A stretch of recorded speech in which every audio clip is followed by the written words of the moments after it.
I got flown out to Columbus, Ohio to participate in Retrogaming Expo. I hung out the majority of the time with my good friend Brett Weiss. He was also flown out. We were part of an exhibit. I'm going to share with that in a bit. It was absolutely packed. Over 7,000 people attended this expo. Retrogaming is alive and well in Ohio. Tons of vendors, over 100 vendors. 80% of them were offering video game related products, and there was just stuff everywhere. Great deals, everything from Atari to Xbox and more. They had some vendors had some new games, Nintendo Switch, some collectibles, but this was a fantastic show, and definitely if you're in the area, you may want to consider attending this. Many vendors had well organized product, just stuff everywhere. It got really busy. Lots of Sega Genesis.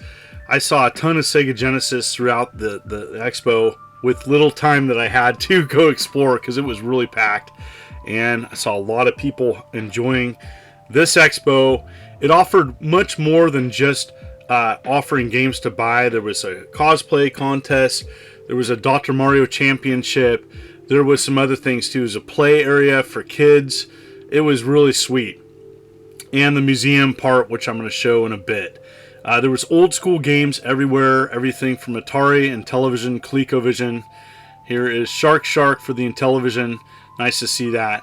But whatever games you were into, there was a good wide variety selection of both games and consoles from a ton of vendors. It was much larger than I thought.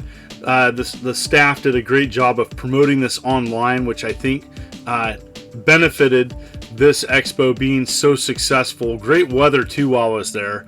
It was clear and close to 80 degrees, and so for some people that might be warm, but I enjoyed my time there.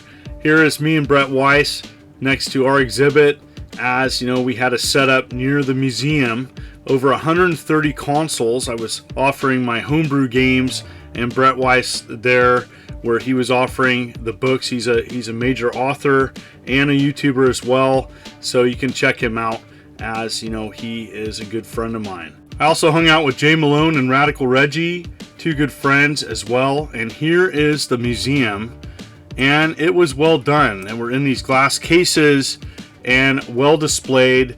It also showed the names of the people that contributed these games to this museum.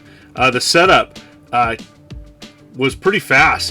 We got there and it wasn't set up yet, but they quickly assembled these glass cases, and it was a nice display for people to come in, take a look at things that are very rare. Apple Pippin there, 3DO, Pong, APF M1000. Even they had a Mattel Hyperscan there, which is kind of funny. But yeah, they had popular consoles, obscure consoles. They had a little bit of everything. They had the Pepsi toppers from Japan, as well as a nice little Game & Watch display. Well done, and it was just cool. It's cool to see portable and handhelds, and it was just a nice, neat little display. It was busy all day long. Lynx, TurboGrafx, Game Boy Pocket.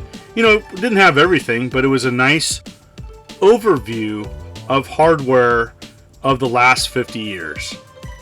Even had an N-Gage. Nice to see that. But yeah, it was just a blast talking to people. Anybody that came up, thank you. And I just got to talk to a lot of folks just about the area, which it was my first time to Columbus, Ohio State, and really just had a great time. Just really nice folk, and just people were enthusiastic about video games, and it was just nice to talk to people as it was busy all day long. It was so packed. There was people coming in throughout the day. It's a one-day event, and they're looking to even expand bigger next year. Retrogaming is definitely alive and well in Ohio State, and I can't wait to see what they do next year, as it was impressive. It was a lot bigger than I thought. I think the marketing for this expo was well done, and affordable prices, $15 to get in and $60 for vendor tables. They had a long wait list for people that wanted to vend at the expo. So it was really cool just to see lots of different product from many different collectors, and just really enjoyed having a good time, hanging out with my good friends, and seeing a lot of products that are different. You know, expos are regionally different, and this setup here was a lot different than the Portland Retro Gaming Expo. Here's the Adventure Vision, something I've never seen in person, and it was really awesome to see all 4 games there. I was offered to play it, but there wasn't batteries available at the time, but it was just really nice to see this in person. Fantastic, and something that, you know, is extremely rare. Here's a game line, something I've seen only one other time.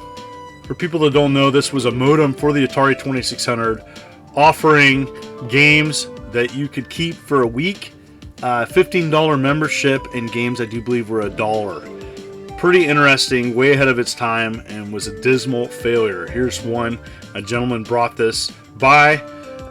It was pretty sweet. They also had some cosplay. They had Darth Vader and a setup where you could take pictures. Just neat. There were also some great mascots of the expo, which give it personality. The staff, volunteer staff, were amazing and super helpful for our booth, giving us breaks as needed. Just had a great time. Here's some more product. There was just everything, a wide variety of collectibles, Atari computers, 3DO, Wii, PlayStation. I also got to go by White Castle for the very first time, and yes, I did experience Skyline chili, and I appreciate Brett Weiss purchasing it for me. I also went to Warp Zone with some good friends. Radical Reggie and Jay Malone joined us, where we got to hang out. I did a video with them on my channel, by the way. You can check that out. And Warp Zone, which I do believe sponsored the show, was one of the many sponsors. Had a great selection of imports. They're known for that. They've been around a long time, and I did purchase something from them. Here's some cool Magic posters from Magic headquarters, I do believe, back in the day. Really cool to see those on the wall, but they just had a great selection of games. Here's some of my pickups.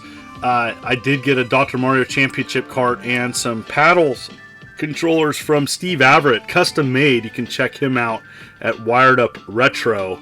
A couple other odds and ends. The main thing I did buy from Warp Zone was a Neo Geo Pocket Color in a version that I didn't have. It was fantastic shape and really excellent condition. I had to pick it up. He offered me a great deal on it.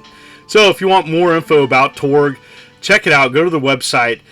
They are online quite a bit promoting, and they're already getting ready for next year. Check them out, and I want to thank everybody, staff, volunteers, and everybody that came up. Had a great time. This is the Immortal John Hancock. Thank you so much, and you have a good day.